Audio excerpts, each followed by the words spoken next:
Welcome viewers, welcome to job time. তো আজকে খুব গুরুত্বপূর্ণ বিষয় নিয়ে আলোচনা করব।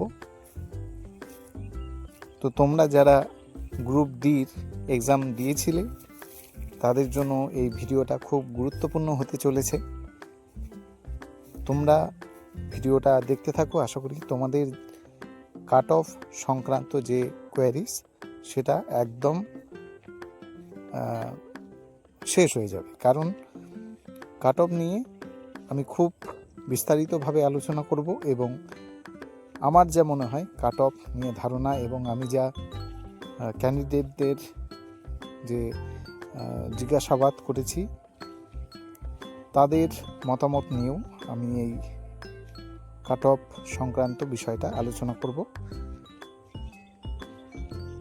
তো তোমরা জানো গ্রুপ ডির যে এক্সামটা ছিল সেটা 40 নম্বরের, 20-10-10।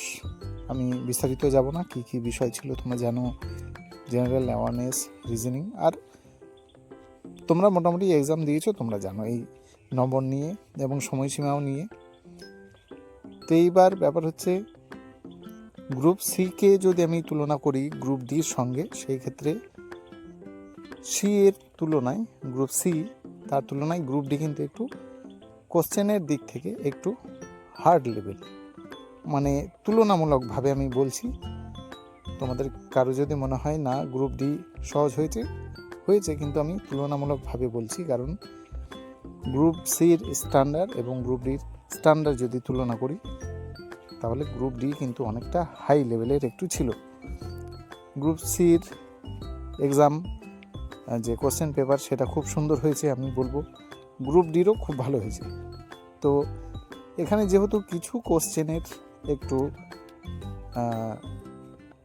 কঠিনত্ব যদি বলা হয় তাহলে গ্রুপ ডিতে কয়েকটা কোশ্চেন সেই তুলনায় একটু বেশি কঠিন। তো সেই ক্ষেত্রে কাট অফ আমার মনে হয় এইবারে কিন্তু কম যাবে। গ্রুপ সির কাট অফ তার তুলনায় গ্রুপ ডির কাট অফ অনেকটা কম, মোটামুটি তোমরা 2 নম্বর কম করে চলো। তো এখানে আনরিজার্ভডের ক্ষেত্রে আমি যেটা ধরে রেখেছি 34 মতো আমি ধরে রেখেছি। তো এই ক্ষেত্রে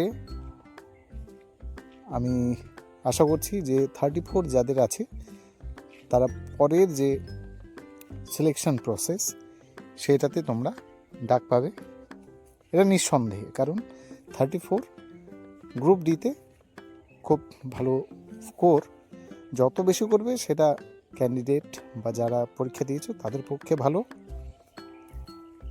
মোটামুটি 36-38 যদি হয়ে থাকে তাহলে খুবই ভালো, কিন্তু আমি অ্যাপ্রক্স যেটা কাট অফের ক্ষেত্রে লাস্ট যেটা আসে সেটাই তো বলা হয়, সেটাই ধরা হয়। তো শেষমেশ ক্যান্ডিডেটরা যতই ভালো রেজাল্ট করুক সেই ক্ষেত্রে 34 is a good cut off. তো 34 যদি তোমরা পেয়ে থাকো তাহলে আনরিজার্ভের ক্ষেত্রে তোমরা কিন্তু খুব ভালো একটা সুযোগ পাবে।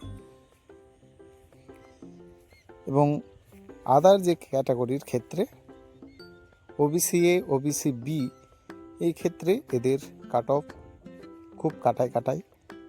তো এখানে খুব জোর আমি বলবো না যে 2 নম্বর বা 3 নম্বর কম হবে, আমি সবসময় 1 নম্বর কম করেই চলি, ঠিক আছে। তো সেইখানে তোমাদের যে কাট অফ সেখানে 33, ওবিসি এ, ওবিসি বি আমি একই লেভেলে রাখছি দুটোকেই। এবং এসসি, এসটির ক্ষেত্রে বলে দিই, এসটির ক্ষেত্রে একদম 31, এবং এসসির ক্ষেত্রে একটু আলাদা রকম হতে পারে। এখানে এসসির ক্ষেত্রেও কিন্তু ওই 33 মতো কাট অফ তোমরা দেখতে পাবে। তো আমি এটা 32 না হয় 33, এই দুটোর মধ্যে এর কনফিউশন। তো মোটামুটি এই হলো তোমাদের গ্রুপ ডির কাট অফ, ঠিক আছে। এটাই একদম তোমরা, আমি বলবো যে একদম 99% এটা হতে পারে, আমি বলছি না, কারণ সমস্ত কিছুই প্রেডিকশন, একটা শিওরলি বলা কোনো কিছু যায় না। তো ধন্যবাদ এত দূর পর্যন্ত ভিডিওটা শোনার জন্য।